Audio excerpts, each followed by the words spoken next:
Right. So today is okay. Yeah. So today is a very auspicious day, Dasami Tithi, and tomorrow is Ekadasi. So on this day, 31st January 2023, we gathered here to discuss on Srimad Bhagavatam. Okay. So before that, let's do our invocation prayer. Om Ajnana Timirandasya Janananjana Shalakaya Chakshurun Militamena Tasme Sri Guruve Namaha.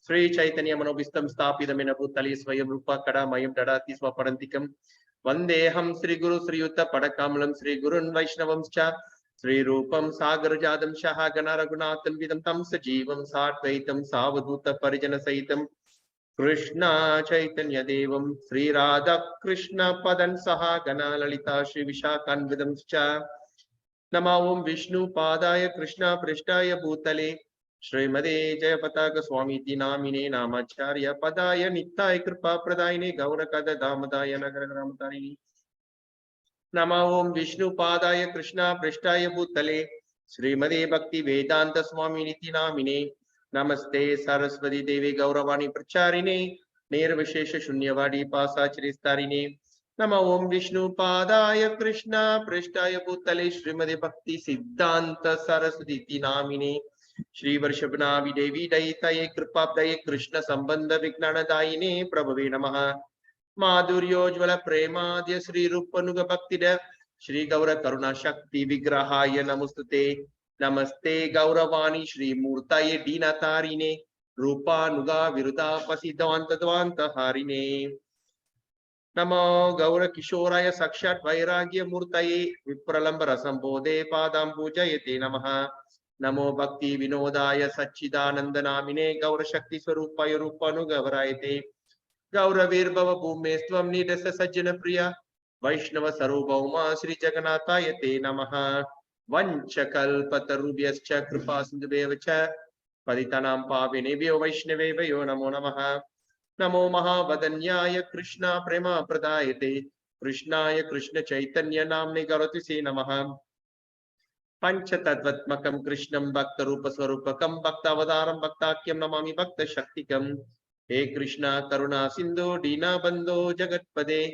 Gopesha Gopika Kanto Radha Kanta Namastute Chetam Suratau Pangur Mama Manda Matirgati Mat Sarvasa Padam Boja Radha Madana Mohanao Divyat Vrindaranya Kalpadrumadaha Srimad Ratnagara Sinhasanasto Srimad Radha Srila Govinda Devo Pristalivi Sevi Manusmarami Sriman Rasa Rasaram Devam Sivata Tatastita Karshin Venus Vanir Gopir Gopinata Yesri Estuna Tapta Kanchana Gaurangi Radhe Vrindavaneshwari Vrishabhanu Sude Devi Pranamami Hari Priye Jai Shri Krishna Chaitanya Prabhu Nityananda Shri Advaita Gadadara Shiva Shadi Gaura Bhakta Vrinda.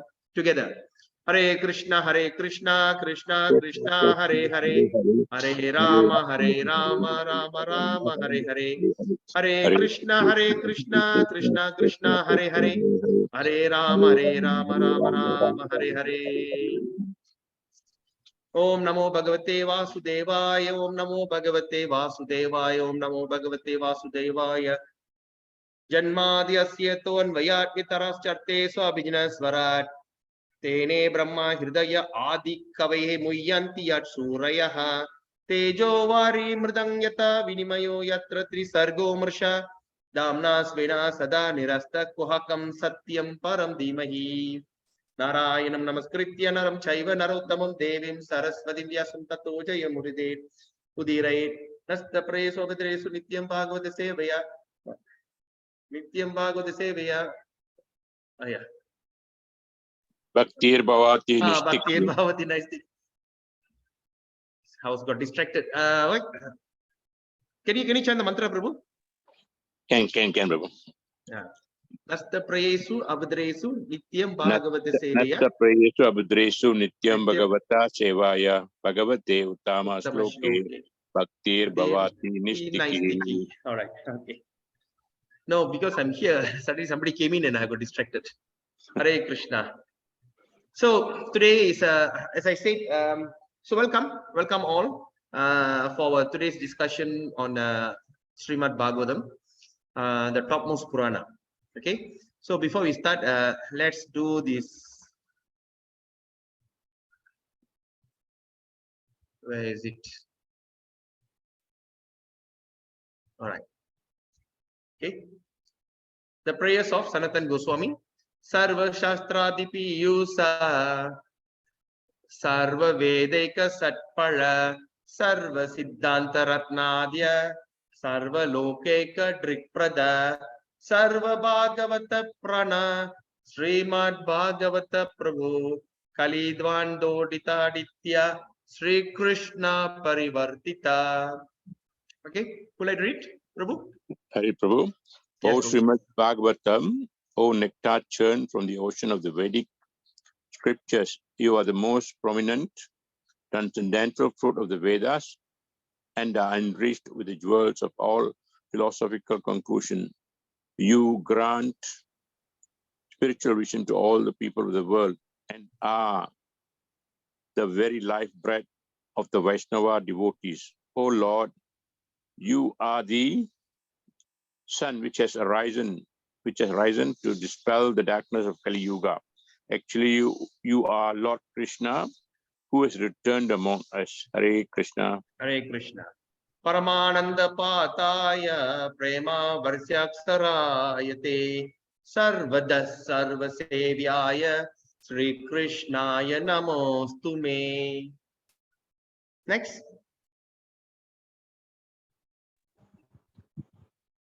Will I read Hare next? Krishna, Prabhu. Yes, Hare Hare Krishna. Krishna. O Srimad Bhagavatam, I offer respectful obeisances unto you. By your recitation, one attains transcendental bliss, because your syllables shower down pure love of God. You are to be served by everyone, always, for you are an incarnation of Lord Krishna. Hare Krishna. Hare Mat Eka Bandhu Mat Sangin Mat Guru Mat Mahadana Mat Nistaraka Mat Bhakya Mat Dananda Namostute. Next. Me, Prabhu, Hare Krishna.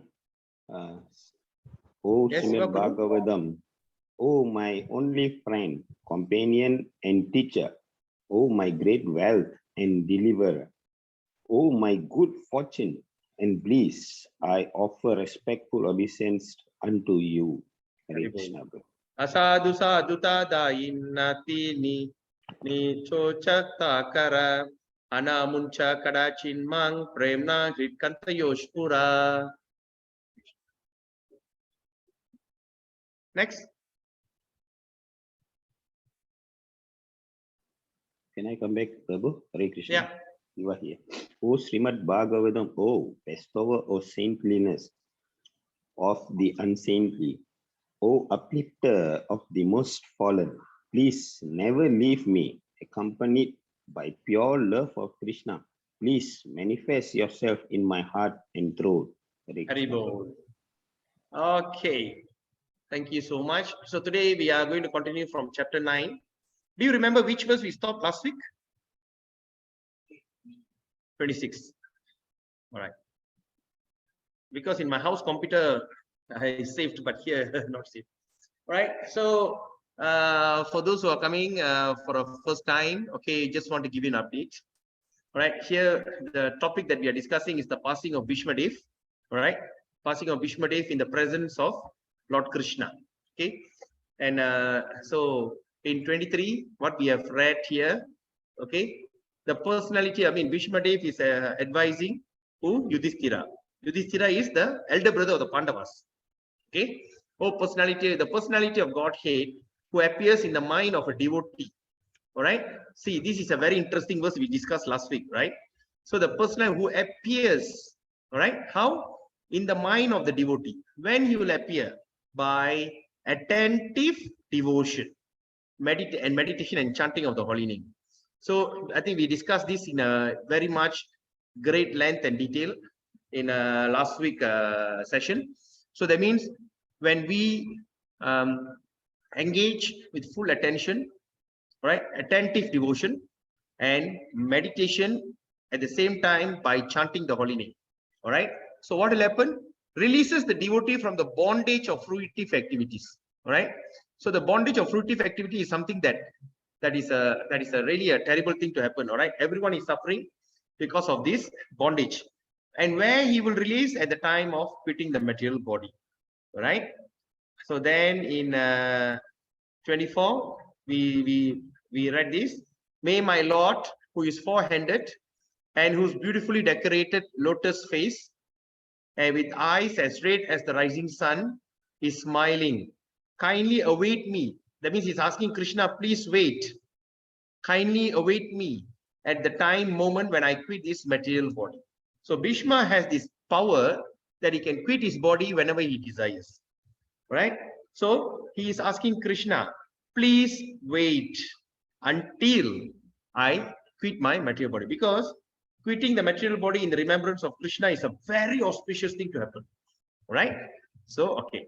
Now, then the short verse 25 we said, okay. So we started the verse by Sutta Vacha, all right? Sutta Vacha. Sutta Vacha. That means you all know why. How many of you coming for a first time for this Bhagavatam? Anyone knows Sudha Goswami? Everyone? So you know the character of Yes. Hare Krishna. Sutta Yes, Goswami? Prabhu. Vyasadeva, the son, Prabhu. Yes, Vyasadev's son. Hey, no. Vyasadev's son is Sukadev Goswami. Oh, yeah. Sudha Goswami is Harsha. What? I forgot the detail. It's what? Okay, sorry. Okay, what? Sukadev Harsha Goswami was talking to Parikshit Maharaj. He was talking to Parikshit Maharaj, giving this Bhagavatam. At Yeah. that time, Sutta Goswami is one of the audience. He heard first-hand discussion between Parikshit and Sukadev Goswami. Sukadev, yeah. And who's that? Sukadev Goswami is the son of Vyasadeva. Vyasa. Right. Right. So then after that incident over, then now they are having a big fire sacrifice in Naimisaranya forest, because the Kali Yuga is coming and all the sages are so worried. You know, all the sages are so worried. Why? What's going to happen? You know, why? You know, the Kali Yuga is coming in, and they were wondering how the people in Kali Yuga are going to survive. So they did a big fire sacrifice to reduce the effect of Kali Yuga. Okay. After Prabhu, excuse me, Prabhu, that Roma Harsha. Roma Harshana, is, yes. Yeah, his son is Sudha Goswami. Is it, sir? Roma Harshana's son, yes. Just to double Sutta check. Goswami, I'm Roma very Harshana's confused son, just yeah. now. Sukha and Sutta. Yeah. Sorry, Prabhu. Okay. Sorry? Sorry, Prabhu. Just now I just very confused with Sukha Oh, and okay. Okay. Right. No problem. So, then in Naimisaranya forest, everyone gathered, and in that gathering, the chief of that sages, what is his name? Anyone? The chief of the sages. Saunaka Muni. Saunaka Rishi. Right? Saunaka. Saunaka is the one, he's the chief. So he will invite Sutta Goswami and give him a very nice, comfortable place, and he start to ask question. What question he asked? He said, what have you heard in that, the discussion between Parikshit and Sukadev Goswami?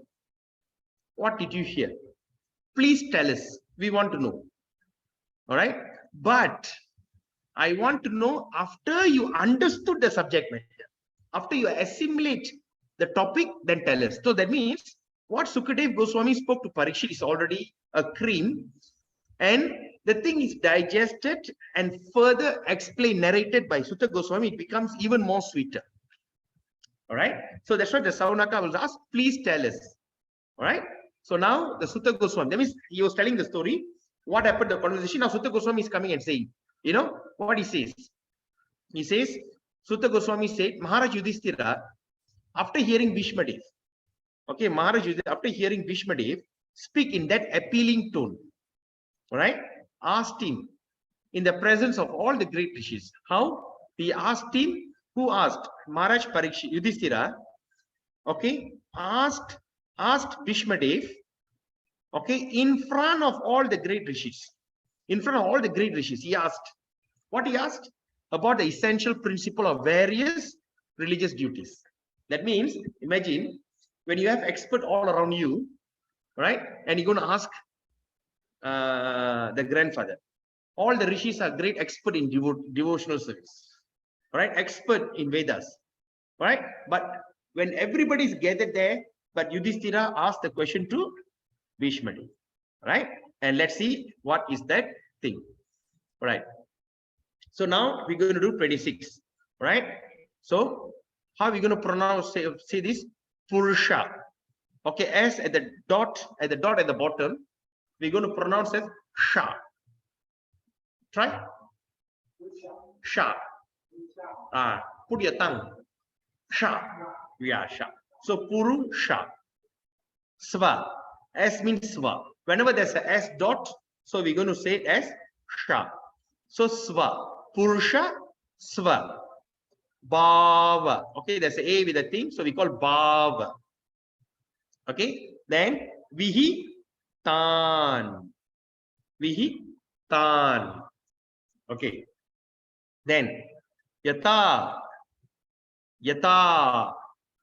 Okay, Varnam. Okay, Varnam. Varnam. Varnang. Okay, there's a M, that's dot, we're going to pronounce. So Varnang. Yata Varnang. Yata. So again, Yata.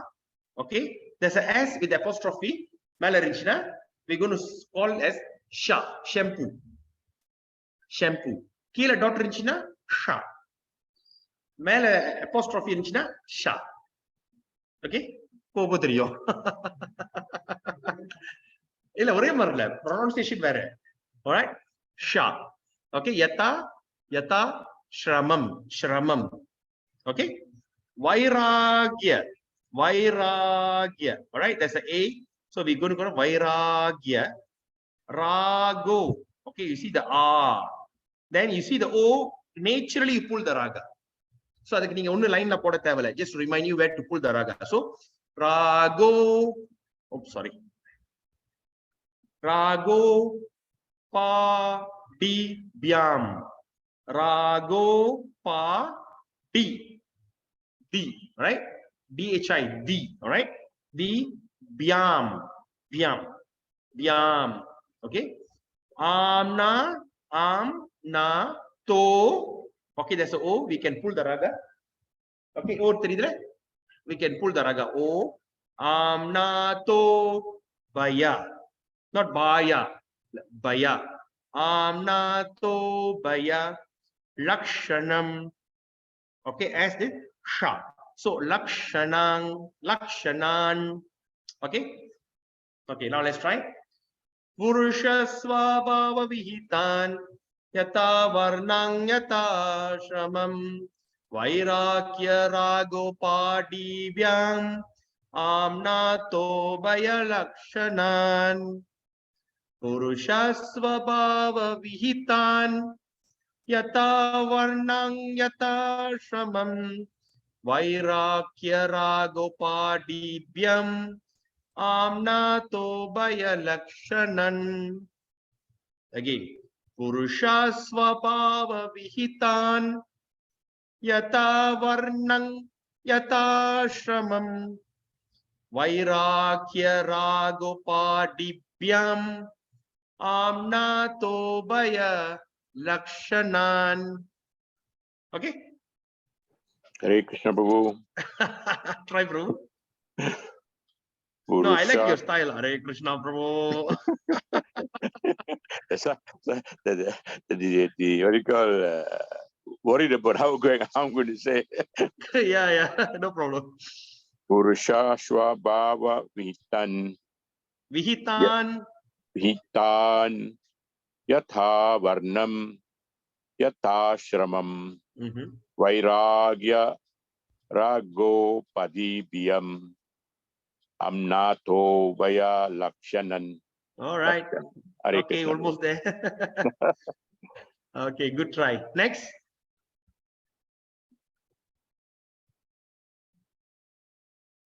Want to try next?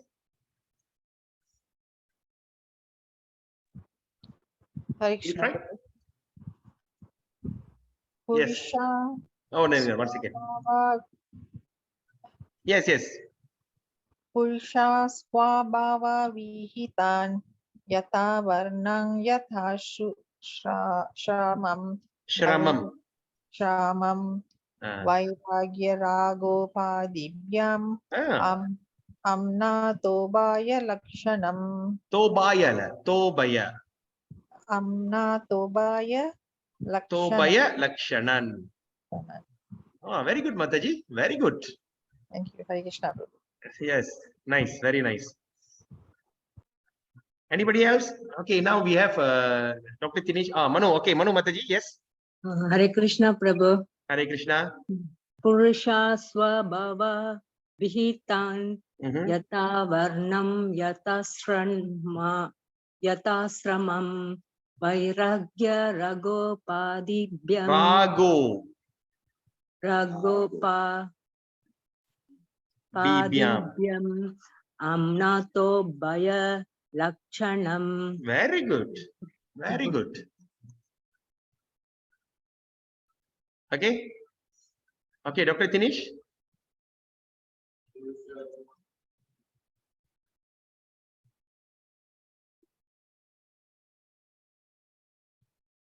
Very nice. He's a Sanskrit expert.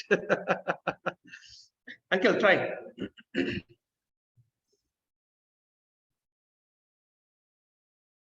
It's not clear, is it? Not clear. Otherwise, adjust பண்ணுங்க இதுல zoom பண்ணுவா.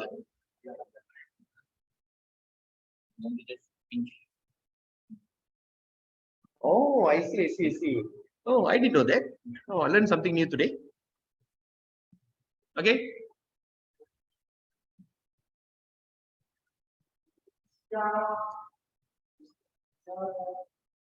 Swabhava Vihitan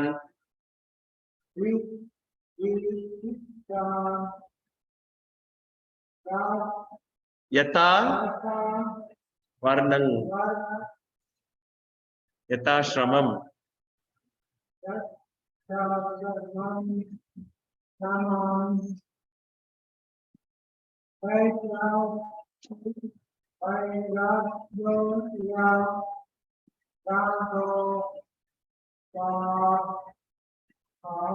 Dibhyam Amna Tobaya Lakshanan.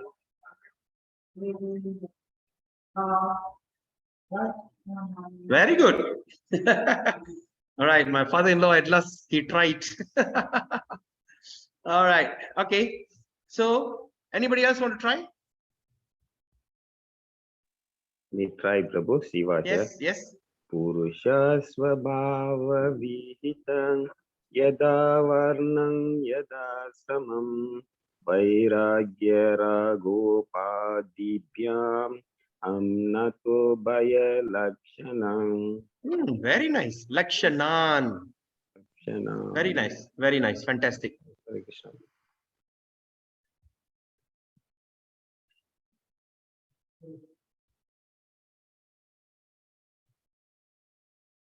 Okay. Anybody else want to try?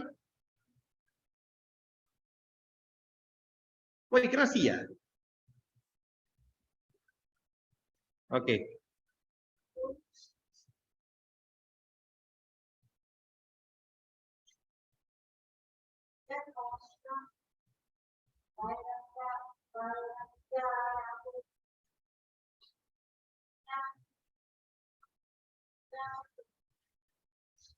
Very good. Very good. All right. Purusha swabhava vihitan yata varnang yata shramam vairagya ragopadibhyam amnato baya lakshanan. Purusha, the human being. Okay, another word for Purusha also is human being. Swabhava, by his own acquired qualities. Vihitan, right? Prescribed. Yata, according to. Varnam, classification of caste. Yata, according to. Ashramam, orders of life. Vairagya, detachment. Raga, attachment. Upadibhyam. Out of such designations, Amnata systematically Ubaya, both Lakshanam symptoms. Okay. Purport and translation purport by His Divine Grace, A.C. Bhaktivedanta Swami Srila Prabhupada Ki Jai. So at Maharaj Yudhishthira's inquiry, okay, so that means Maharaj Yudhishthira asked a question, right? He asked a question. Just now we saw the question. He asked after he asked a question. So now Bhishmadev is replying. So he's saying at Maharaj Yudhishthira's inquiry, Bhishmadev first defined all the classification of castes and orders of life in terms of individuals' qualification. Then he systematically, in twofold divisions, described counteraction by detachment and interaction by attachment. Wonderful, right? So let's look at this. So at the Maharaj Yudhishthira's inquiry, okay, Bhishmadev first defined all the classification of castes. So the word caste was created by the British, all right? But actually we call Varnam. Varnam means what?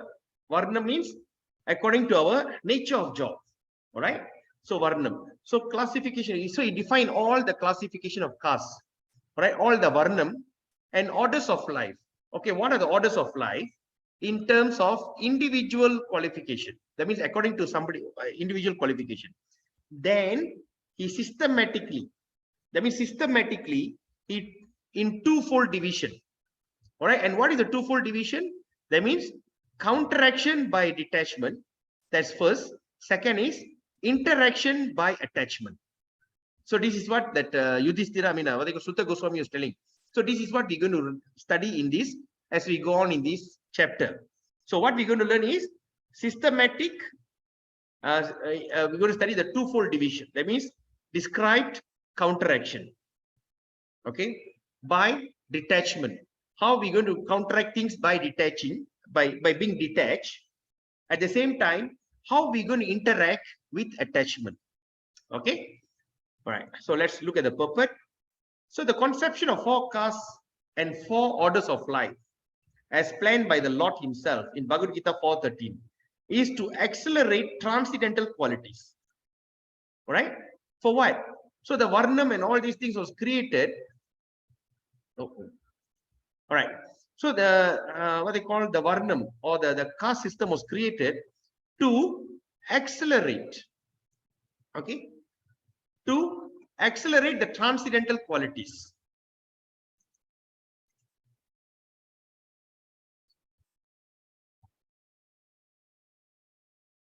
What is this? Why we have 2 here? Once again.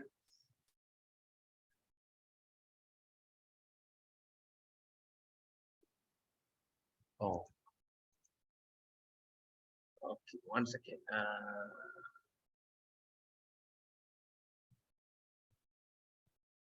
Okay. So that means the conception of 4 castes and orders of life, okay, was planned by the Lord. For what? In Bhagavad Gita 4:30 it says, is to accelerate transcendental qualities. That means to accelerate transcendental qualities of the individual person. Okay, of the individual person. Okay, so that he may gradually realize his spiritual identity. Okay, that means he may gradually realizes his spiritual identity and thus act accordingly to get free from material bondage.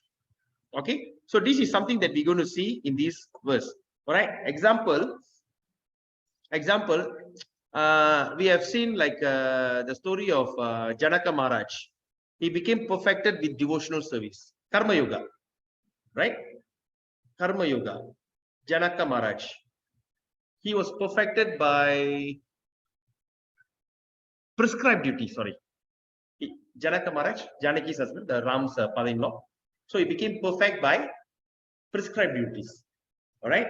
So like that. So the prescribed duty is actually sometimes very important. All right. So now here we're going to say the gradual, that means he may gradually realize his spiritual identity and thus act according to get free from material bondage. And what is that material bondage? We call it as the conditioned life. Okay, conditioned life. In almost all the Puranas, the subject matters is described in the same spirit. So the subject matter is described in the same spirit.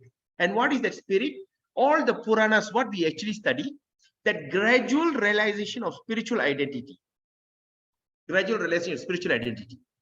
From whichever Varna that you are from. All right? Whichever Varna we are from.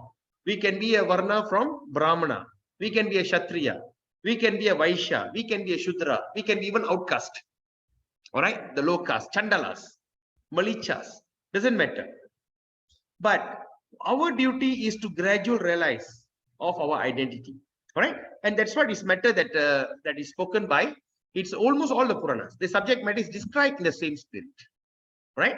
So that's the thing that even like last week, the class by Dr. Tineshwaran, right? He went and what do you call? Refute the understanding of the misconception of Ambedkar, right? Yes or not? B.A. Ambedkar. So what he did, he just simply pick here and there, and they make in such a way that says that all the Vedic literature, the Sanatana Dharma is so unfair, whereby they are always into caste system. The low caste is already a low caste, the high class is high caste, and it's a very unfair system, right? So that's what, if you all missed, if you all don't know what I'm saying, please go to our website. It's called Ipoh website. You can see that class given by Dr. Tinesh last Saturday morning. Such a fantastic. So he refuted everything. So that means actually in all the Purana, this is what is described, right? And so in the Mahabharata, it is more elaborately described by Bhishma Dev in Shanti Parva. So beginning from the 16th chapter, right? Okay, now let's move on. So the Varna Ashram Dharma is a prescribed. So the Varna Ashram Dharma is a prescribed for all civilized human beings, right? So Varna Ashram is prescribed for all civilized human beings, right? So just to train him to successfully terminate the human life. That means to train him successfully terminate the human life. All right. Okay. Now, oh, okay, it's mentioned down there. I don't give example because it's there, right? So it's just to train him successfully to terminate human life. That means to stop human life. To be born as a human being in this place is a curse, but we all feel very happy about it, right? When you look at this one story about the four Kumaras, curse Jaya and Vijay. Jaya Vijaya. What he cursed Jaya Vijaya? The doorkeeper of Vaikunta, the two bodyguard of Lord Vishnu. What he cursed them? The what they call the four Kumaras. I curse you that you'll be born in this material plane. Manlogatil ni pirapai. Manlogam. This is Manlogam. All right. To born in this material plane, you know, he cursed. Then immediately they fall down and ask for forgiveness, please. And that's when Lord Narayana will appear in front of them. Then after this, then the four Kumaras will be very pleased. They'll be very happy. Four Kumaras, son of Brahma. Right? So son of Brahma. So so they say, okay. Okay, now they say, okay, now I give you option. You want to be born 3 generations as a demon or enemy of Vishnu, or 7 generations as a devotee of Vishnu. You choose which one you want, but you have to go to that material plane. And they said 3 generations is very fast. 3 janmatha mudichittu vandaram. All right. So they are the Hiranyaksha, Hiranyakasipu, Ravana, Kumbhakarna. All right. Kamsa, Sisupala. So that means, in other words, even we want to become an enemy of Krishna, we have to be a pure devotee. All right. Only the pure devotees also can be the enemy. So all these are beautiful pastime of Krishna. Right? All these are beautiful pastime of Krishna. Right? So even Krishna, if you want to be a lover, okay, when you talk about the gopis, Krishna's gopis, right? In the gopiyargal, he'll be dancing, right? Who are they? They all are great rishis that used to meditate. And during Ayodhya, during Lord Ramachandra's time, Lord Ram, he went to that exile to the jungle for what?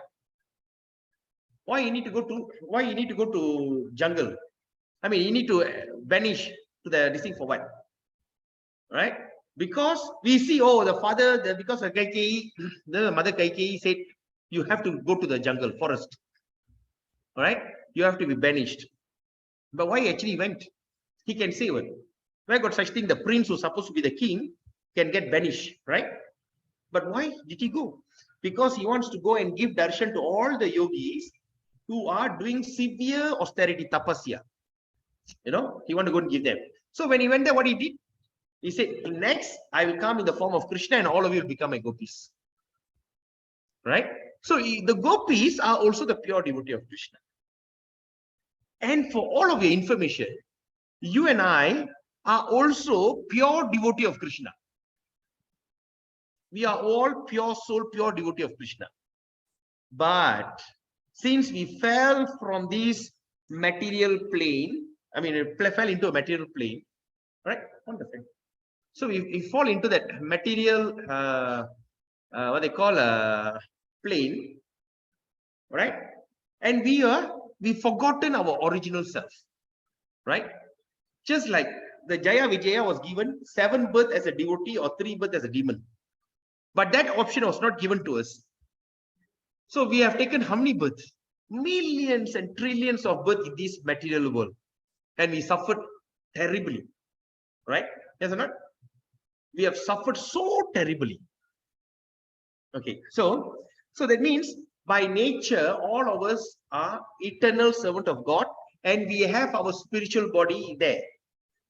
Someone asked Prabhupada, he said, if I go back to Godhead, will I remember what I did in this world?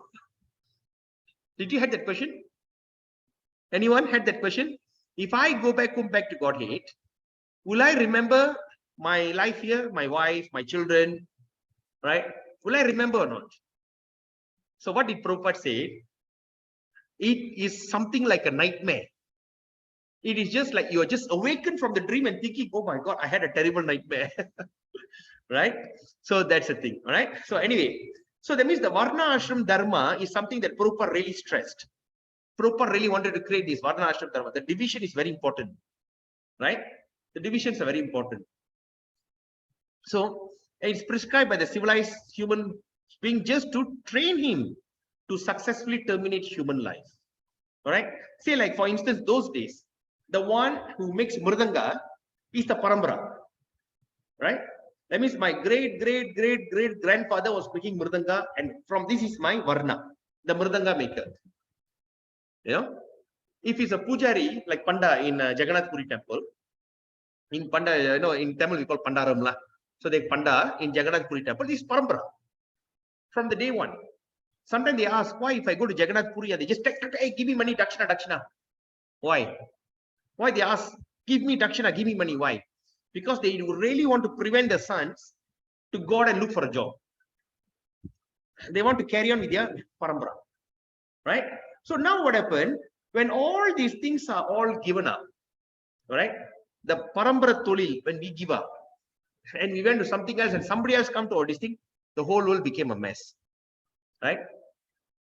Like for instance, the one deity maker, the Sala Serangla India, they are all parambara. That's why they can make it very perfect. Because it comes in a parambara. So it's very important. So when we are trained and we stick to our original parambara, the original job that we supposed to do birth after birth, so we end up being very perfect. So we can perfectly execute our devotional service in that. All right, anyway, so let's look at this. So self-realization. So self-realization is distinguished from life of a lower animal. All right. So what is self-realization? So knowing myself, I mean, I know myself, I'm realizing myself, all right? It is distinguished from the life of the lower animals. So the lower animal and we human being, right? We have to realize ourselves. So that is called self-realization. Distinction and the Vityasanga, all right? So what is that? So self-realization is distinguished from the life of the lower animal. And who are the lower animal? Who engage in eating, sleeping, fearing, and mating. Right? This is what everybody's doing. Right? Everybody's doing this. Let me see who are the audience. Do we have Chinese devotee here? Oh, okay. Then I can use some Tamil also. All right. So, அதாவது மனிதனுக்கும் மிருகத்துக்கும் என்ன வித்தியாசம்? மிருகம், okay, animals. They all engage in eating. All right? The animal eat. We also eat. right? So the animal eat, we also eat.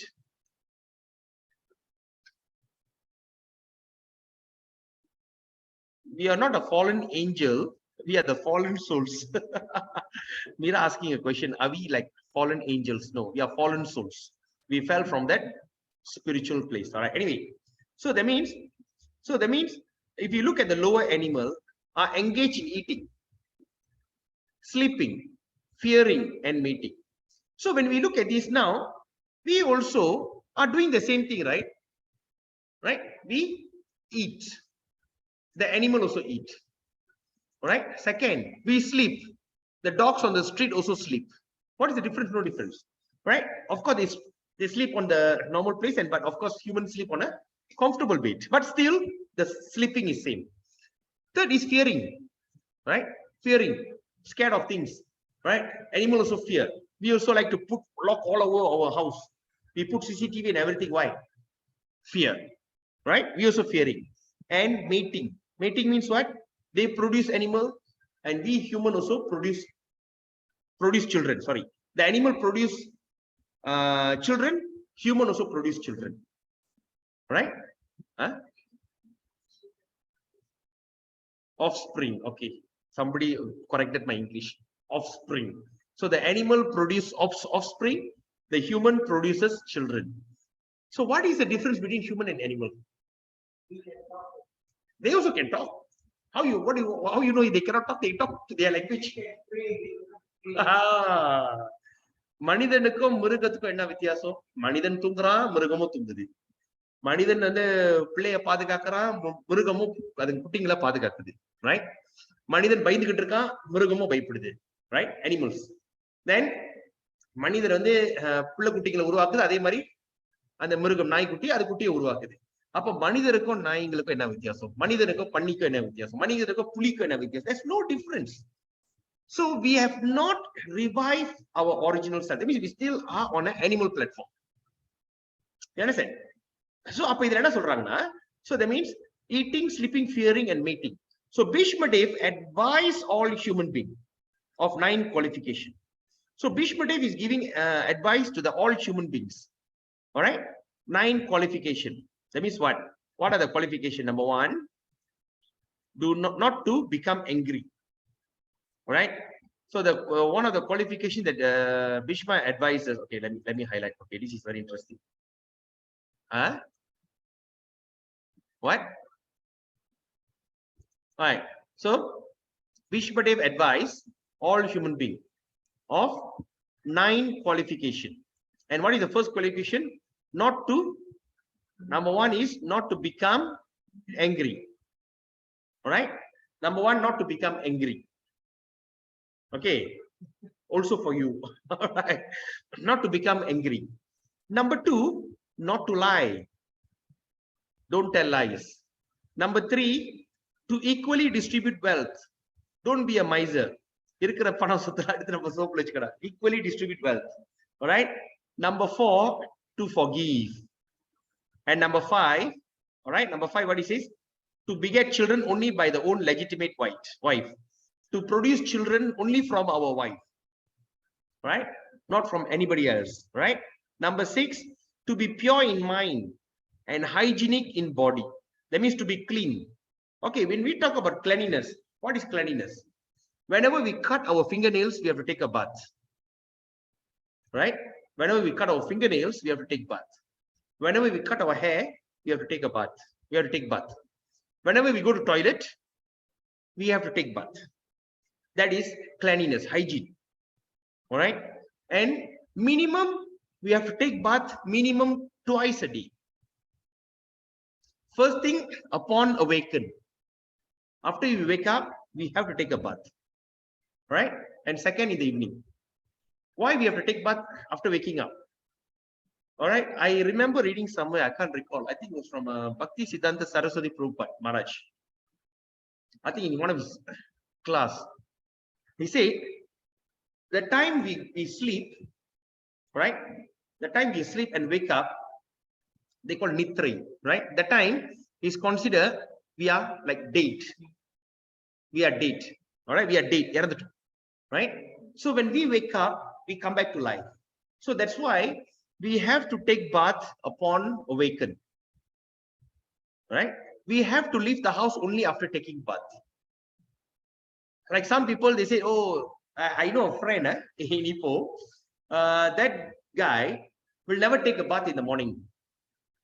You know why? Because he see the body moisture will go off. In the morning when he sleep, when he wake up, naturally the body will have some kind of natural moisturizer. The moisture will go.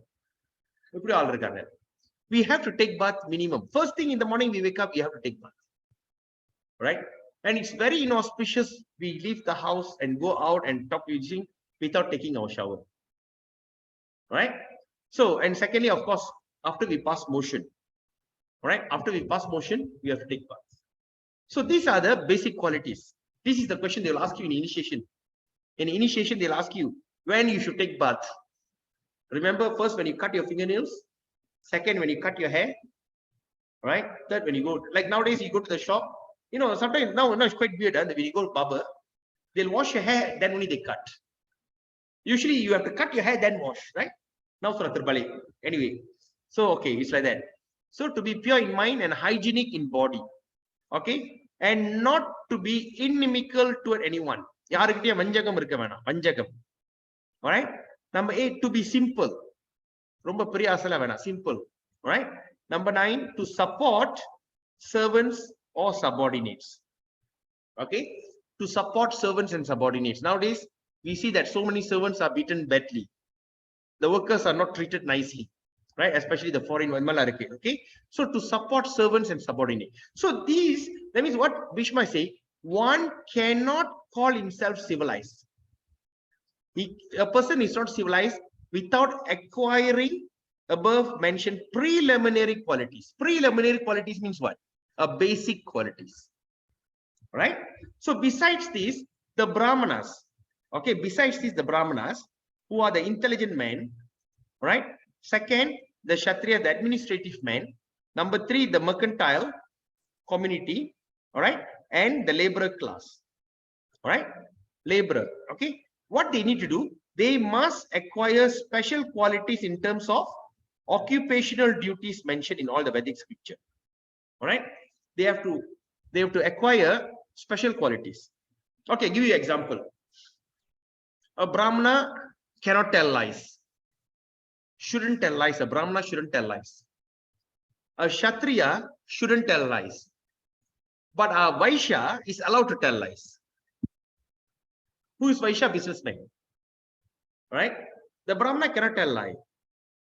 The Kshatriya, the warriors, cannot tell lie. But a businessman is allowed to tell lie. Why? Say, like, for instance, I buy this thing for what? Maybe 10 ringgit. Right? Somebody come and buy to me. I say, no, look here, I bought these. My cost price is 10 ringgit. I'm selling to you for 11 ringgit. I just going to make 1 ringgit profit from you. What people will say? Give me 9 ringgit. That's or not. So what we do? You know, 15, you know. Right? And I'm only making 2 ringgit profit. I sell to you for 17. So it's a kind of thing. So like that. So there's certain people have certain kind of qualities that they sing. Regarding not to lie, it is also bad if we lie in difficult situation as last option, like emergency or helpless condition to avoid further problem. I think being honest all the time is hard to pray. Exactly. All right. Of course, that's what I'm saying. There are some kind of special arrangement, right? So regarding not to lie, example, a person who are why they say Brahmanas don't tell lies, because Brahmanas usually doesn't get involved in anybody else's problem. Right? They don't sit in Panchayat, all this kind of problem, they don't go. And they don't engage in this kind of amicable talk. When two party fight, they doesn't like amicable talk. And Brahmanas don't give what they call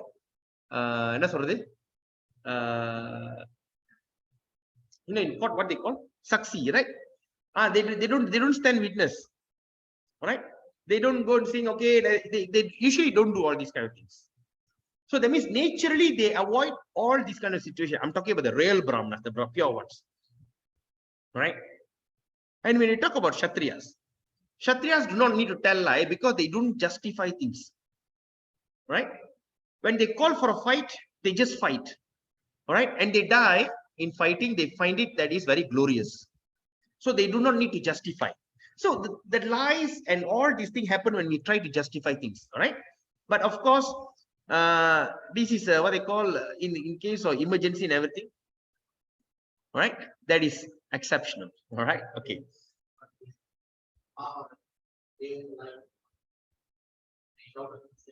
Yeah, exactly. Exactly. Like Dr. Tinish was telling about Yudhishthira, right?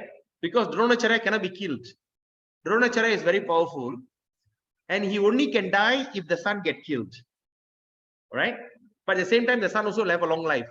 He also, what? Chiranjeevi, he don't die. Chiranjeevi, right? Immortal. So now, how? How to kill Dronacharya? Right? So they asked Yudhishthira to say that. They told Yudhishthira, scream, say that Ashwatthama is dead. And what Yudhishthira said, no, I can never tell lies. I can never tell lies. Yudhishthira is so truthful. Basically, he was not stepping on the ground. He was floating just few inches away above the ground because he's so truthful, right? Then there was an elephant called Ashwatthama. There's a big elephant called Ashwatthama, right? So they say, come on, I'm going to kill the Ashwatthama and scream, Ashwatthama is dead, right? They say, no, cannot. You see the elephant, so immediately they take the knife and kill that elephant. The elephant name is Ashwatthama, all right? And tell Yudhishthira, now you scream, Ashwatthama is dead. So then Yudhishthira will say, Ashwatthama dead, Ashwatthama dead. Then he put the elephant, right? Ashwatthama is dead. Elephant. He closed his mouth and say elephant. So Dronacharya heard Yudhishthira shouting Ashwatthama dead, but he didn't hear elephant. It's a kind of trick, right? That's when Yudhishthira boom, landed on the ground. His feet touched the ground. And in some scriptures say there's a time of beginning of Kali Yuga. The starting of Kali Yuga happened that time. Anyway, so okay. So these are the special quality. All right. Now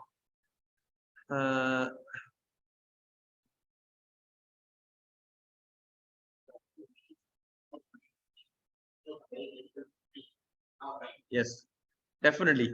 All these qualities are very tough to practice in Kali Yuga, right? So that's why. Okay. Anyway, if I start that, it's going to be another long conversation. Okay. Anyway, so one cannot call civilized without acquiring these above mentioned preliminary qualities. Besides this, the Brahmanas, intelligent, the administrative men, the mercantile community, and the laborer class must acquire special qualities in terms of such occupational duties mentioned in all Vedic scriptures. Mentioned in all Vedic scriptures. Talking about it, nowadays the Brahmanas are great lawyers, right? When you see in India, all the Iyengars, Iyengars are all great lawyers. All Tribali. All right. Anyway, so duties mentioned, okay. For the intelligent men, controlling the senses is the most essential qualification. So now what Prabhupada is telling here, for the intelligent men, what is more important? Controlling the senses is the most essential qualification. So before this, we saw here, right? Before this, what we saw here, it is a, where is it? Okay, it's a preliminary qualities. Okay, you see the word here, preliminary qualities. All right. So that means above mentioned is a preliminary. But now, what is that? Essential. So the essential qualities is controlling the senses. So we have to be able to control the senses. So it is the basis of morality. So it is also basis of morality. All right. Okay, now let's go on. So sex indulgence, even with legitimate wife, must be controlled. All right. Even sex with a legitimate must be controlled. And thereby, family control will automatically follow. Right? So what it says here, this is something which is very important. Right? They say sex indulgence, even with a legitimate, even with a wife or husband, must be controlled. It is not whimsical. Right? By doing that, we do not need to go for family. So thereby family control will automatically follow. There are so many incidents. out of, they call the term accident baby, right? Suddenly the wife become pregnant, right? And the wife says, oh, the husband says, oh, we cannot afford such a money, you see, and they go and do abortion, which is extremely sinful. Abortion is horrible sin, right? It's even worse than killing a cow. The number one among the sin hierarchy, number one sin is abortion. It's terrible. Killing the child in the womb is the worst kind of thing a person can think of. So when we can control the urge, the sexual urge, even with our legitimate wife, we do not even have that kind of problem. All right. So an intelligent man abuses his great qualification. So now the intelligent man abuses his great qualification if he does not follow the Vedic way of life. Okay, this means he must seriously make a study of the Vedic literature. So that means he must seriously study the Vedic literature, especially the Srimad Bhagavatam and Bhagavad Gita. For learning Vedic knowledge, one must approach a person who is 100%. 100% means what? 101%. In our modern term, we call 101%. Okay, 100%, 101% engage in devotional service. He must not do things which are forbidden in the Shastras. All right, the person, okay, the devotee. A person cannot be a teacher if he drinks or smokes. In the modern system of education, all right, the teacher's academic qualification is taken into consideration without. Okay, now let's look at this. All right. So in the modern education system, the modern system of education, the teacher's academic qualification is taken into consideration without evaluation of his moral life. Nowadays, you see all that. I remember in my school time, there's one particular teacher sometimes come to class after taking a peck. Have you seen that? Any teachers? Right. And those days, the teachers used to smoke in the class. Have you all seen that before? Any of your teachers smoke in the class? Yes, Prabhu. God, huh?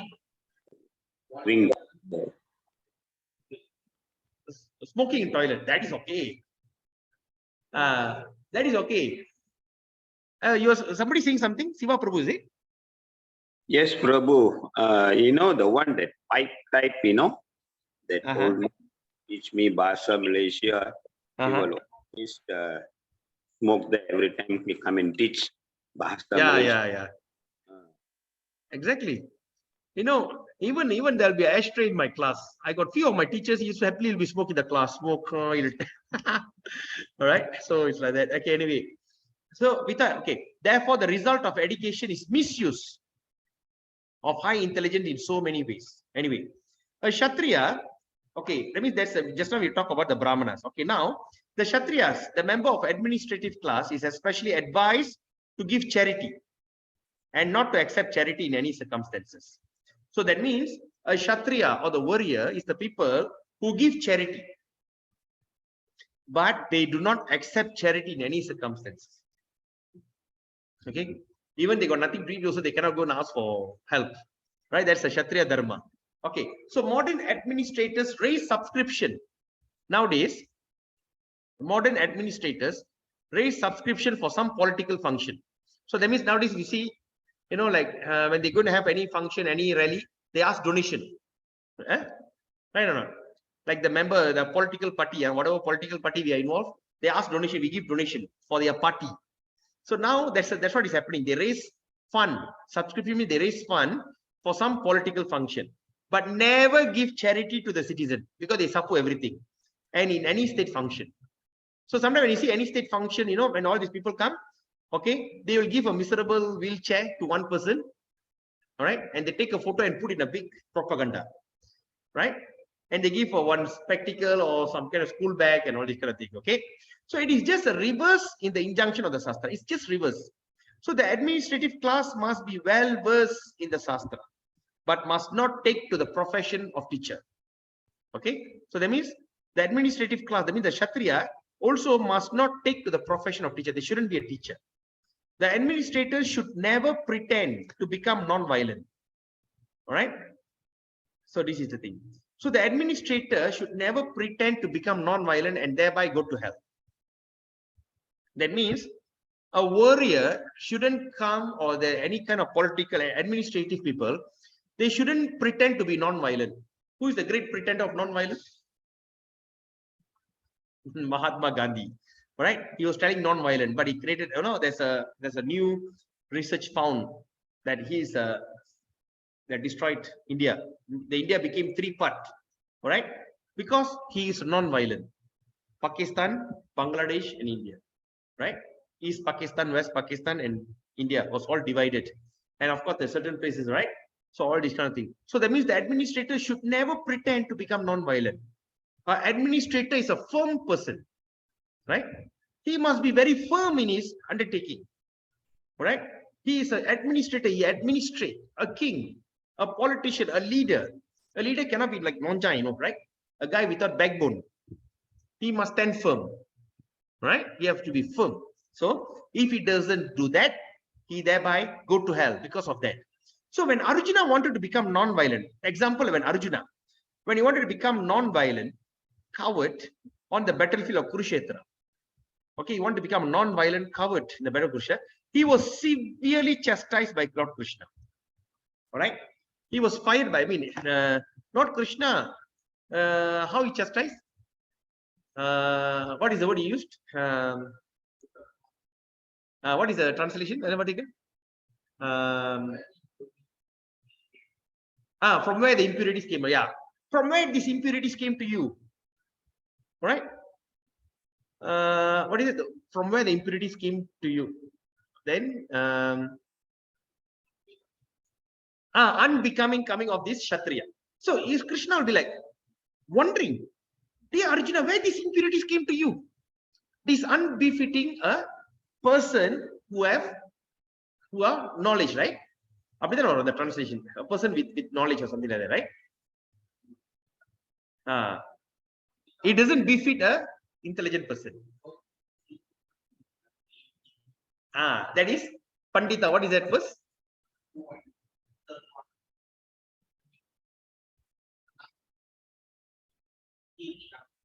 Okay, another one. The Pandita, the word Pandita will come. You talk like a learned man. Arjuna will be like, Krishna will be like making fun. You are talking like a learned man, right? But what are you talking, all right? So this is the thing. So he got severely chastised by Lord Krishna. So the Lord degraded Arjuna. The Lord degraded Arjuna, right? At that time to the status of an uncivilized man. Okay? That means a Lord degraded Arjuna to the level of uncivilized man. Okay? For his avowed acceptance of the cult of non-violence. Avowed. That means he's taken a vow to fight and now he's going against the vow of non-violence. All right? So the administrative class must be personally trained in military education. All right?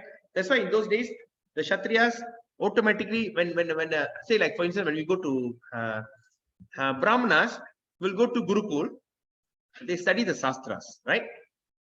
The Kshatriyas go to Gurukul, they learn art of fighting. From their small, they learn how to fight, throw arrow, how to shoot arrow and all these things, right? So it's like that. So the administration must be personally trained in military education. So cowards should not be elevated to the presidential throne by dint of numeric vote only. All right. So that means the coward, the Bainam should never be elevated to the level of king or presidential. All right. By dint of numerical votes, just by putting a vote. But this is Kali Yuga, right? This is Kali Yuga. In those days, the soldiers or the armies are always ready to fight and die. For them, they feel glorious to die. My father-in-law's ex-army. He used to tell me the story, right? What do you think that is? Your final call of duty. And all that says, don't go. Why? Don't go, don't fight. Okay, my father-in-law just sitting right in front of me. He's a former ex-army. In his final call of duty, it's the final mission. After that, he retired. All would tell him, why are you going? Janganlah. No need lah. Because he was the dog handler. He's the front liner. You have to take the dog and track all these things. So when he was tracking, the other fellow soldiers said, no need lah. When they start fighting, what they do? They hide. No need to fight. They run away, right? They even run away. They put the blame on the dog. Sorry? Oh, the dog is failure. Yeah. So these kind of cowards are becoming soldier. And these kind of cowards being elected to this thing. Those days during the war, the king will go right in front. And the king will fight. And when they will declare winner or loser, when the king is dead, when the king died, the country considered taken over. That was the dharma. Nowadays, when if you remember that 9/11 attack, when 9/11 attack in America, what they did? Immediately they took President Bush, put in the plane and flew away from America. Huh? He brought him away. They said, somebody came and said, the country under attack. Immediately they take him, escort him, put in the presidential airline, Air Force One, fly away. When the war happened, the first thing the president will run away. Right? The king will all hide. Nowadays, when you see the kings in Malaysia, I mean, not in Malaysia, everywhere, they are first class cowards.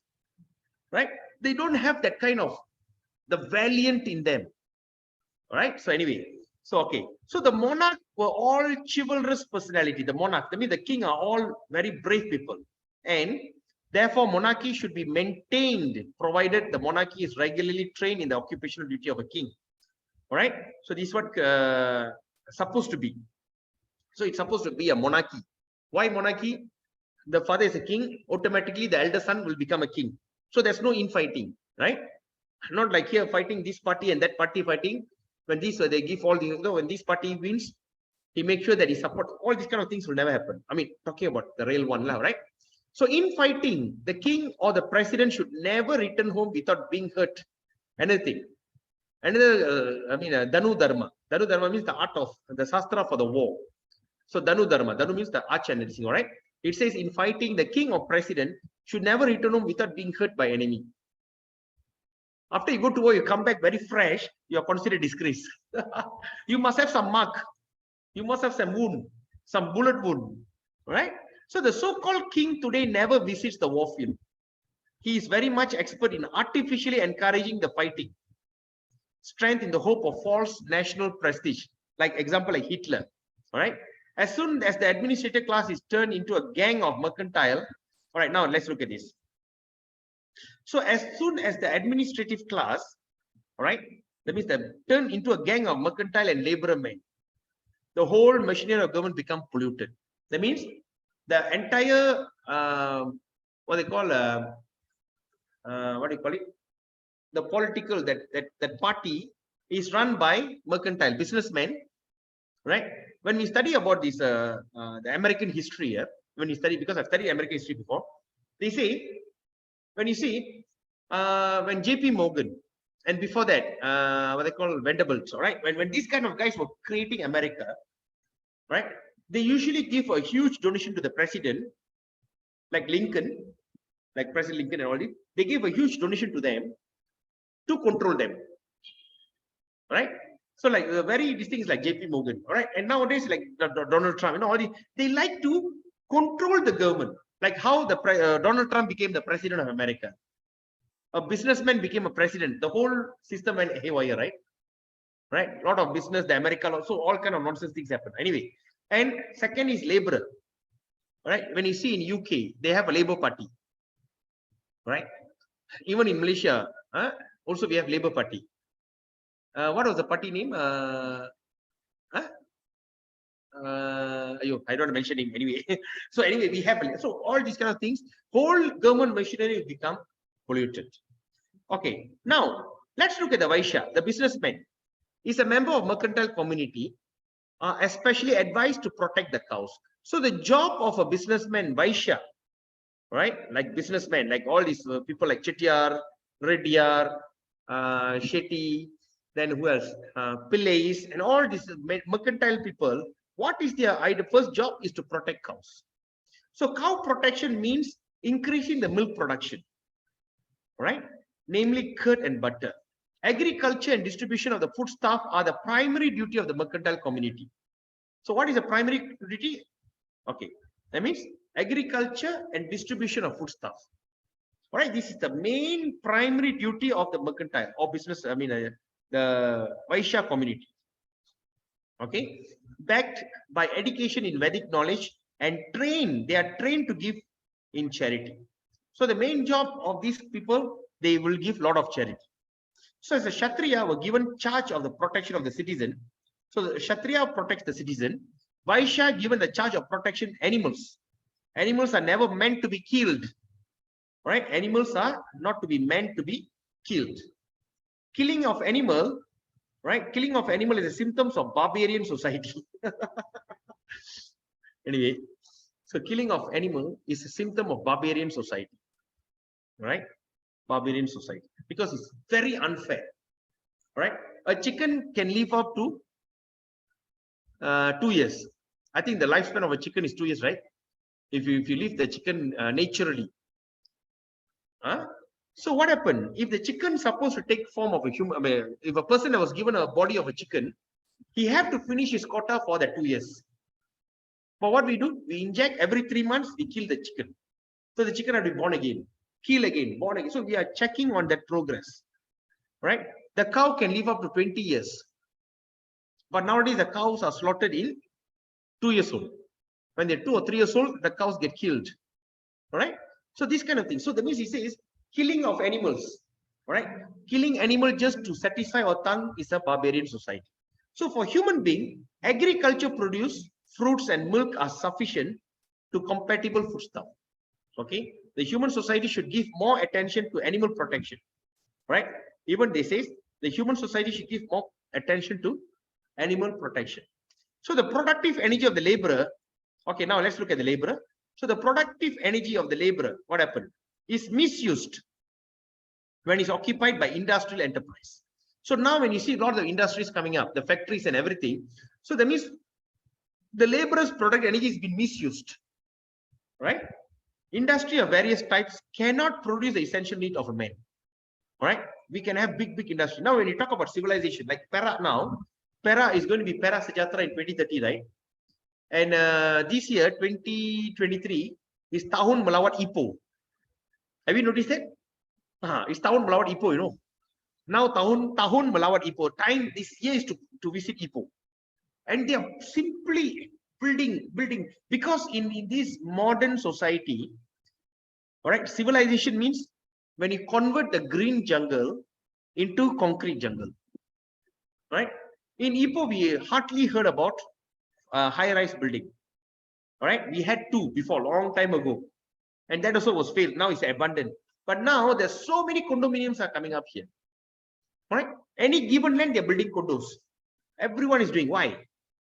Because they are saying by having this kind of high-rise building is considered what they call civilization. All right. So, but what Prabhupada is telling here. So even whatever industry type, they cannot produce the essential needs of men.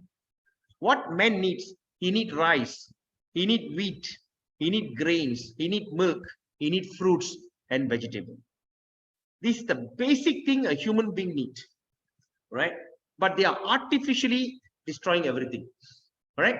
Nowadays you see that all the farmers become businessmen, right? All the farmers. So that means that all the farmers are giving up their business. They say it's not productive. I rather go to KL and do something else. Like now they're encouraging a lot of dividend are given to the farmers, right? They give so much of dividend, and this is why to encourage them, because when they don't produce fruit, produce food, that's it, we suffer. So the production of machines and machine tools increase the artificial living. So the production of machines and machine tools increase the artificial living fashion of a class of vested interest and keep thousands of men in starvation and unrest. Right? Keep many of people in starving and unrest. This should not be a standard of civilization. Right? So now let's look at the Shudra. The Shudra class or the laborer is the one who are less intelligent and should have no independence. They shouldn't be given independence. Right? They are meant for rendering sincere service to the 3 highest sections of the society. All right? The Sudra class can attain all comfort of life simply by rendering service to the higher class. Now, this sounds very unfair, right? What does it mean by Shudra is less intelligent? No, shouldn't be given independence. Right? All right. What does this Shudra means? Right? This Shudra means, okay, first, okay, the Shudras are basically, they are the one who serve, all right, who is the servant to the others. That means the Shudras serve the Brahmanas, the Sudras serve Kshatriyas, and the Sudra serves Vaishyas. Right? And what is their qualification is they are naturally less intelligent. Right? So we are not using the word stupid or foolish. We are saying less intelligent. Example, all right? A Shudra can work in the water. We know that in the water, right, there's a septic tank. Other people cannot go in, but they can go in because of their nature is like that. Right? But now the question is, if a person born as Shudra and not given independence, will they become successful in life spiritually? Can or not? Is there any evidence in the Shastras? The Sudras became a pure devotee. Example? Anyone can recall? Huh? Valmiki is a Sudra. That is different. I'm talking about Shudra.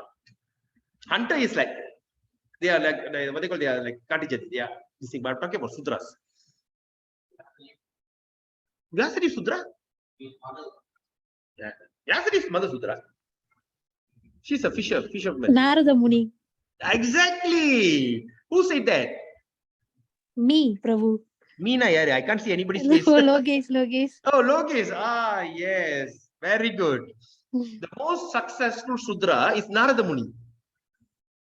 Right? Because Narada Muni born of Sudrani. Right? She was working in that hermitage. Right?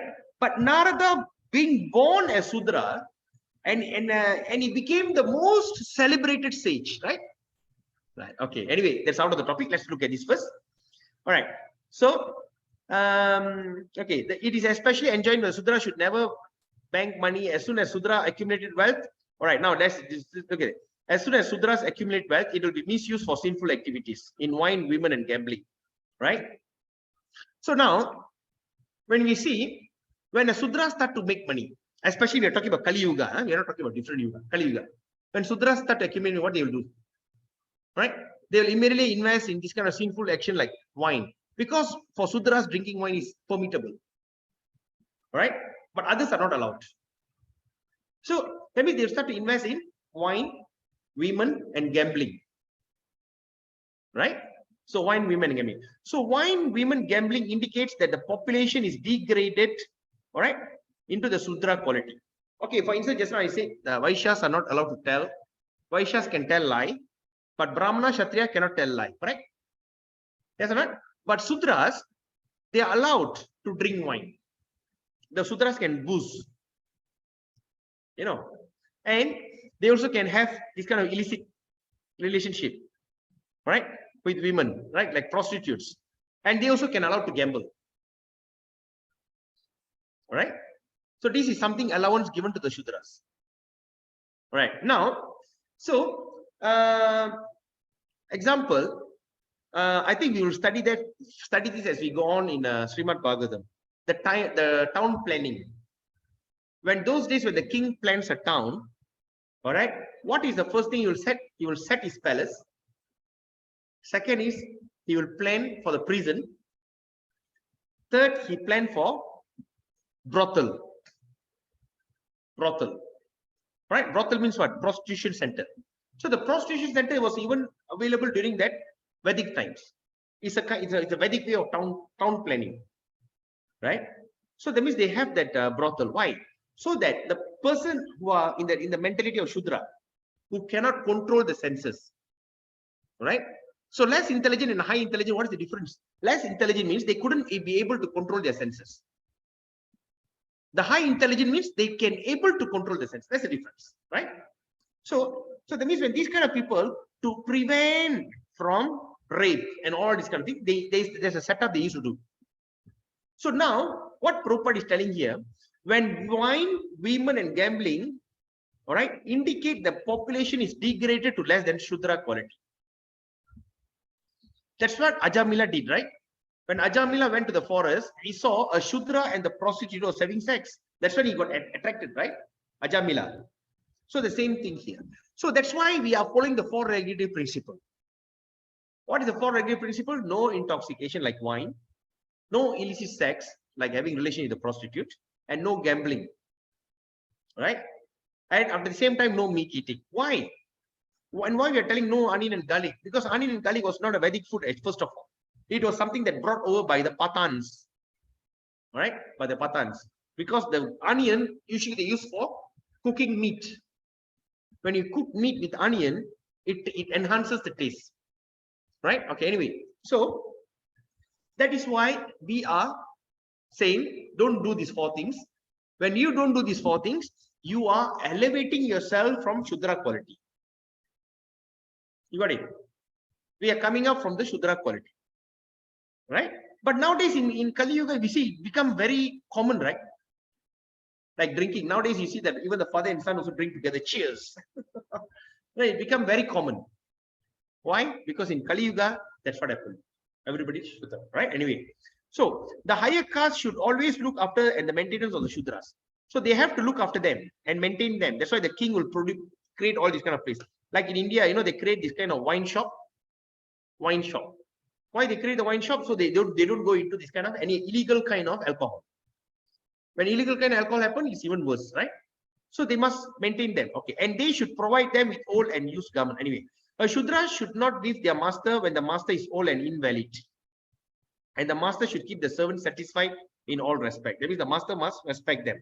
So the Shudra must first of all be satisfied with sumptuous food and clothing before any sacrifice is performed. Okay. So the Shudra must be first of all be satisfied. That means before any kind of sacrifice happen, fire sacrifice, they have to be fed well and all these things, right? So in this age, so many functions are held in spending millions, but a poor laborer is not sumptuously fed and given charity, clothing, etc. There's so many things that nowadays people are doing, but the poor guys, the laborers, are not taken care. They are not sumptuously fed or given charity or clothing. So the laborer are thus dissatisfied and they make agitation. All right. When the British wanted to invade India, what they did? They start to give this facility to the Shudras and told, what's wrong with you? Right? Who said you are that? Who said this? Come, I'll respect you. I give you pension. I give you, you work with me. I'll give you pension. They start with pension scheme. They give wine and everything. So it's reward, like what Ambedkar, right? Ambedkar is by birth is a Shudra, Dalit, right? But because of okay, see, we are not talking on caste system. I'm just giving an example. When a Dalit means considered like low class, right? Like Ambedkar, when he taken up this knowledge, see how he misinterpret the entire thing, right? How he misinterpret, right? He just spoiled the entire system. So that's why it's like that. So that's what happened. So when they are dissatisfied, so when they are not taken care, they will make agitation. So the Varnas are to speak classification of different occupation.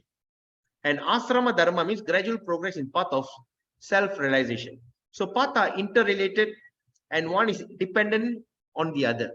So the main purpose of Ashrama Dharma, Ashrama means the place of worship, the place, worshipable place, Asrama, is to awaken knowledge and detachment. Awaken knowledge and also detachment. So number one is the Brahmacharya Ashram. Is the training ground for prospective candidate. It's very important. Every boys must be trained as brahmachari, right? When they are trained as brahmachari, that's when we can create a situation where the boys will start to respect women, right? You don't need to have any movement that women are disrespected. In Vedic studies, the women are very highly regarded and well respected. What they say, other than your wife, every woman around you is your mother. And brahmacharis are trained that way, right? The brahmacharis are trained not even to look at the women's face to face. All right, they have to be very sober and humble, and they should always regard every woman as mother. What happened if the whole boys, everything trained in that way, right? There shouldn't be any women agitated or what they call the feminine movement, right? Why the feminine movement started? Because they are not respected, right? Because they are tarnished. They have been misled. Right? Okay. So in this ashram, it is instructed that this material world is not actually the home of a living being. The conditioned soul under the material bondage are prisoners of matter, and therefore self-realization is the ultimate aim of life. This is what they learn as brahmachari. The whole system of ashram dharma is a means of detachment. Okay, the means of detachment. So one who fails to assimilate the spirit of detachment, okay, they fail assimilate. That means they cannot come to that spirit of detachment. Is allowed to enter into the family life. That means when the person cannot detach, all right, when the boys they cannot detach, that means naturally they are very fatherly figure. So that means they are allowed to enter into family life, okay, with the same spirit of detachment. Therefore, one who attains detachment may be at once adopt the fourth order, namely renounce or sannyasi, and thus live in charity only, not to accumulate wealth, but just to keep body and soul together for ultimate realization. So household life is for one who is attached, and the vanaprastha or sannyasi order of life for one those who are detached from material life. The brahmacharya ashram is especially meant for training both attached and detached. So brahmachari, they learn both sides, being a household life or being a sannyasi, they learn both. All right. Okay. Now, so when we see here, this is the standard system that was practiced in varnashram dharma, right? But now in Kali Yuga, due to this unfortunate situation, all those who have taken birth in this Kali Yuga are basically from Shudra category, right? Shudra, because what in the Shastra says, it doesn't matter you born from which category, right? At least we have some kind of culture, we have some kind of marriage culture, right? But when you look at the West, there's so many children are born out of wedlock, right? Boyfriend, girlfriend, suddenly the wife, girlfriend become pregnant and they have a child. They do not even need to get married, right? So all these kind of things are becoming what they call a trouble to the society. But what Krishna Chaitanya Mahaprabhu says in Kali Yuga, even the worst of the malichas or chandalas, malicha means what? Mala icha, the one who enjoys stool. Even the malichas, whoever it is, if they take up to the path of devotional service, right? They transform from the very low degraded person to the highest level of Vaishnava. And that highest level is beyond the Brahmanical quality. Right? So when we talk about Brahmin, it is in the social order, the fourth standard in social order. But when we talk about a devotee, a Vaishnava, a devotee who surrendered to Krishna, even he can be the lowest of the lowest. Right? He can achieve even a path beyond the Brahminical quality. There's a transcendental quality. That is the quality of being a Vaishnava devotee. Who are the great ones? Any example? Haridas Thakur. The Nama Acharya Haridas Thakur is born as a Muslim. Right? Born as a Muslim. He's a very low grade person. So, and he became the great Acharya for this thing. Second is Vamsidhari Baba. Have you studied his story? Vamsidhari? Right? He's a recent saint. He's around early 1900s. Vamsidhari. Vamsidhari. He is born as a fisherman. Right? He became a very great exalted devotee. So like that, in Kali Yuga, everybody has fault, right? But we have to upgrade ourselves. Only in this Kali Yuga, we are given this kind of preference, right? Even in this Kali Yuga, we are given this kind of preference. Imagine if we are in different Yuga. Okay, there's a question here. Can I leave because I have to? No problem, no problem. Chandraya, no problem. Right. So, okay, another few more minutes. We finish. So, what I'm trying to tell you here is, in different Yuga, just think about different Yuga. In Satya Yuga, if we born in the family of Vaishya or Shudra, we will be totally pushed aside, right? You have to engage in your devotional practice, according to your dharma, varna, right? If I born as a Shudra, I have to make sure I become perfect in the varna of Shudra, so that in next birth I can get higher distinct qualification. The same thing happened in Tratra Yuga and Dwapara Yuga, right? What is the example in Dwapara Yuga? When the hunter became a great archman. You know, the hunter became a great archer. Huh? There's a hunter, there's a what they call hunter pula, there's aborigine, right? Aborigine, that means the orang asli, he became a great archer. When Dronacharya and Arjuna was walking, he saw a dog barking. And from he saw an arrow, went directly into the mouth and just muted him. That means just hit the vocal cord. Hey, you surprised, who's that? And they found out that this person is there. Egalavan is it, bro? Prabhu? Egalavan. Ekalaya. So what they do? So the Dronacharya will go there and say, what?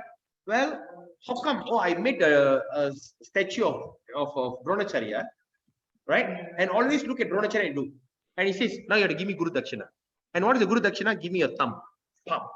So once his thumb got cut, he can never be archer again. Why? Because the Shudras are not allowed to be archer. It's going to be a great problem. Right? And in previous Yuga, during Lord Ramachandra, what happened? When a Shudra started to do severe austerity, right? He creates severe austerity, he started to create a lot of trouble. And Lord Ram need to go and kill him. Right? So this thing. But now in Kali Yuga, this is our greatest advantage. It doesn't matter from which Varna that we born from. Right? So anyway, I will just mark the 27. So next week we'll discuss on 27. So 27 is going to be a very interesting verse. All right, don't miss. All right. So when we talk about when we talk about what they call in Kali Yuga, all right, it doesn't matter we come from which division. It doesn't matter. Okay, it doesn't matter we come from which division. But anyone who simply chant the holy name of Krishna, Hare Krishna, Krishna Krishna, Hare Hare, Hare Rama, Rama Rama, Hare Hare, he come to the excellent level of a devotee. Right? It doesn't matter from what birth we came from and what is your background. Doesn't matter. Just by chanting the holy name of Krishna, we can get elevated to the highest position of life. Right? And what is a good example is Haridas Thakur. Haridas Thakur being born as a Muslim, and of course in those days, if a person is born in the family of a Muslim, he would be like, they push him away, right? You know, in Tamil there's a term called Tani Thirichu Udrathu. All right, sometimes they say that Tani Thirichu Udrathu. Tani Thirichu Udrathu, we odukran that guy. Avana odikkiyachi. Avan enna achi, avana Tani Thirichu Udrathu. That means he is no more my distinct. So what that Tani Thirichu Udrathu mean? In those days, the way the Muslims convert other people just by sprinkling the water. Right? I'm a Muslim, I did that's it, you are Muslim. Right? So there's a Tani Thirichu Udrathu. Once it becomes, that's it. So it doesn't matter, because in Kali Yuga we all have so many faults. We have so much of faults. Everyone born with faults, all right, and no one is perfect. Okay, so the only way for us to achieve that perfection, all right, is by rendering devotional service, loving devotional service, and chanting the Hare Krishna Maha Mantra. All right, because when we start to chant this Hare Krishna Maha Mantra very seriously, with full attention, meditation, right? But we stay with full of attention. That means we have to utter Hare Krishna, utter just with full attention and meditatively. That means what? When we hold, say, like example, right? Okay, example, when we hold the Japa Mala, right? When we hold the Japa Mala, so what we do? What we do? When we hold this Mala like this, example, okay, when we hold this Mala, so what we meditate? What we meditate? We are holding the lotus toes of Krishna. That means you're holding the toes of Krishna. Katta viral. Krishna oda katta viral நம்ம புடிக்கிற மாதிரி ஒரு கற்பனை பண்ணணும். So we just hold this thing. All right. Then attention. Attention means what? How are you going to pay attention? That means you're going to utter the mantra carefully. Hare Krishna. That means the word Hare Krishna, Hare Krishna, Krishna Krishna, Hare Hare, Hare Rama, Hare Rama, Rama Rama, Hare Hare. Attentive. All right. But as you go on, of course, it becomes habit. You can do it very fast. Even if you start saying Hare Krishna, immediately you can have. So first thing, okay, attentive, meditative. You're holding the japa, and that is what. So attentive, meditative, and uttering the name of Krishna, Hare Krishna, Krishna Krishna, Hare Hare, Hare Rama, Rama Rama, Hare Hare, we can be elevated from whatever position that naturally we are born into. Right? And by attentively uttering this word, we can go back home, back to Godhead in this very birth itself. He doesn't need to take any more birth again. Right? At the same time, now you may think, well, I am so much into meat, right? I enjoy eating fish, I enjoy eating egg, I enjoy eating mutton and all these things, right? Or I am somewhat other addicted or excited with alcohol. You know, I like to drink beer and everything. So what we suggest, don't give up. Don't give up. Don't artificially give up your bad habit. எப்ப நம்ம artificially நம்ம இந்த bad ஹேபிட்டை நம்ம விட்டோமோ அப்பதான் பெரிய பிரச்சனையே ஆரம்பிக்கும். Right? That's right. So what do you need to do? Go on chanting Hare Krishna. Don't expect anything, any result. Just simply chant Hare Krishna attentively and meditatively. When we do this kind of attentive and meditative, eventually the desire will leave you by itself. We have so many examples, right? Dr. Dinesh, we have you as an example. Then we have what do you call? See, the girl has left. Logeshwari is there. So we have so many examples, right? So many examples. That means when we attentively and meditatively, when we chant Hare Krishna Maha Mantra, all our anarthas, bad habits, unwanted things will just walk away from you. It's better that way than artificially try to control your senses, right? When we try to artificially control our senses. Okay, because when we artificially try to control our senses, a day will come, your desire will explode. When your desire explodes at a final moment of life, that's it. Like the verse that we studied just now, attention, meditative, chanting. What it will do? Will free one, free one from the ignorance, and they can be able to remember the lotus feet of Krishna at the time of death, right? That's what it says, right? So what they call then after that followed Bhishmadev said what? Oh lotus face, oh most beautiful one, please remain here until I leave my body, correct? That is the ultimate goal. But if we are going to artificially give up this kind of habit, we are in trouble. Example, I told you about one example I used to tell. A person who gave up mutton all his life, all her life. Suddenly at the last moment, just before 1 or 2 days before she dies, she asked for mutton. Just 1 or 2 days before she died. I need mutton. Can you cook for me? Told the doctors, can you cook for me mutton? Just one day, the next day she's going to die. And this today, I mean, 1 day before her death, she simply asked for a mutton. Explosion of desire. And all the life she was trying to constrain the desire. So that is very dangerous thing to do. Right? So we do not artificially give up all our habits, but we give it up naturally and scientifically by getting the higher taste. So go on chanting Hare Krishna, Krishna Krishna, Hare Hare, Hare Rama, Rama Rama, Hare Hare. By chanting this very attentively, meditatively, right? Krishna will definitely appear in our mind, in our thought. All right. At the final moment, at the crucial moment, we will be able to remember Krishna, and by doing that, we can go back home, back to Godhead with this very birth itself. That is our ultimate goal, and that is the goal of Srimad Bhagavatam, right? And that is the goal of Bhagavad Gita. Bhagavad Gita is introducing to you, right? Man mana bhavat bhakto madhyaji mam namaskuru mame vishuktayam atmana mantaraya. Pray to me, surrender to me, pay homage to me, be absorbed in me, you surely will come to me.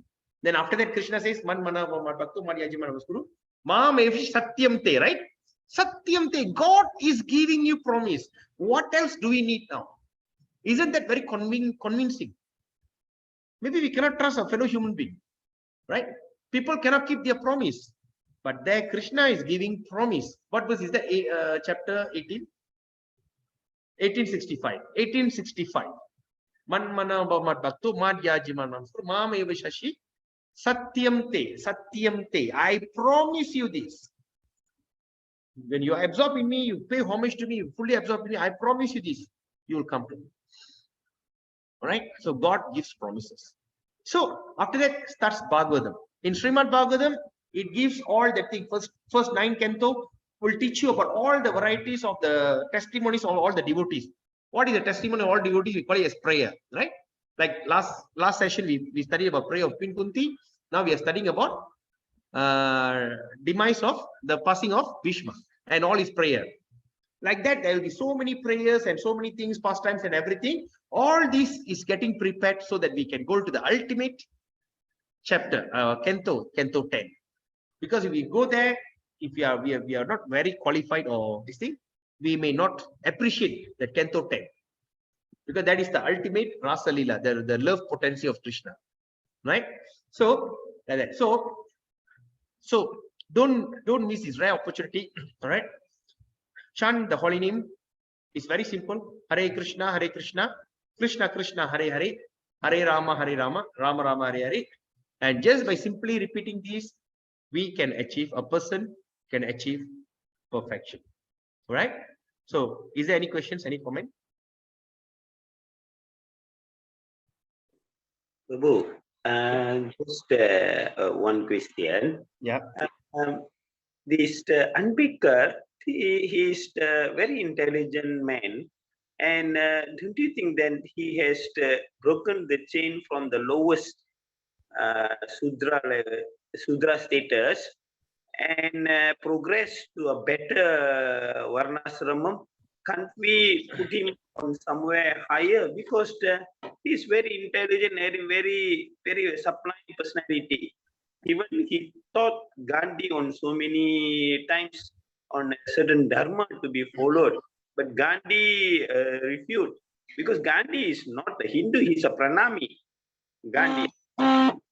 So I still feel he need a better position in the society. What say you, Prabhu? Any comment? See, talking about his lifetime, okay, you know that Ambedkar story? He was formerly born in a Dalit family and he was not given education. And Ambedkar is a professor who gave him education. That's why he took his name. Right? Ambedkar is not his actual name, it's his teacher's name. Right? So after that, he took it and this thing. And after that, he brought this revolution whereby everybody should be given equal rights. Fair enough. But the problem is he went and touched Bhagavad Gita and he misinterpreted Bhagavad Gita. So what I suggest to you, Prabhu, Dr. Dinesh has given a very detailed studies about this. You have uploaded, right, in the system, right? Okay. So you can go to our website, our YouTube. You can listen, you can watch this Ambedkar's theory and Dr. Dinesh systematically and technically refuting word by word. Right? Okay. So you go to the www. ISKCON Ipoh. ISKCON Ipoh. You go to the YouTube, go to ISKCON Ipoh channel. You can see what is the topic? Knowledge stolen by illusion. Yes. So the title is knowledge stolen by illusion. So go to the topic and see this thing. It's very nicely prepared topic by Dineshwaran, Dr. Dinesh. It's very nicely done. So please watch that. Then you'll understand. Okay, okay, Prabhu. Okay, Prabhu. Thank you very much. Okay. All right. So anyway, it's already 9:30. Okay, we're just on time. So wish you all the best. And tomorrow is Ekadasi. Try your best to fast. Our fasting on Ekadasi, very simple. Just become fruitarian. Eat fruit only. All right. It's a good diet, good for your body. Okay, it's good to give a break to our body at least 2 times a month. Right? Just maintain fruit, avoid grains, all varieties of grains, lentils. All right? Just eat fruits for these 2 days. I mean, just okay, tomorrow. And tomorrow also is Varaha Dwadasi. The next day is Varaha Dwadasi. Ekadasi Dwadasi. Varaha Dwadasi is very auspicious. Right? So chant more rounds and we meet again on Thursday. Till then, have a nice day. Vancha kalpatarubhascha kripa sindhubhyacha paditanam pavenibhyo vaishnavyo namo. Hare Krishna. Good night. Have a nice day. Hare Krishna, Hare Prabhu. Krishna, Prabhu. Hare Krishna, Prabhu.